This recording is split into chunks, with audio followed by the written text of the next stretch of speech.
বিবাহিত ভাইরা যদি বোনদের ভালোবাসে, বোনদের বিপদে আপদে সব সময় পাশে থাকে, বাবার মতো সাপোর্ট করে, বোনকে কিছু না দিয়েও যদি মাথায় হাত রেখে বলে চিন্তা করিস না আমি তো বেঁচে আছি, এগুলো কখনো সেই ভাইটার মায়ের শিক্ষা না। ভাইয়ের বউ ভালো হলে ভাই এমনিতেই ভালো হয়। আমাদের দেশে 99% ননদ গুলো যদি ভাই একটু ভালোবাসে, যদি দেখে বউয়ের থেকে বোনদের একটু গুরুত্ব দেয়, তখনই তোর বউ এটা করছে তোর বউ ওইটা করছে তাদের ব্রেন ওয়াশ করা শুরু হয়ে যায়।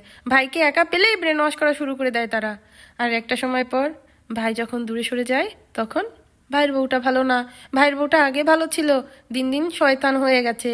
শয়তান তো তোমরা বানাইছো, শয়তান তো একদিনে হয় নাই।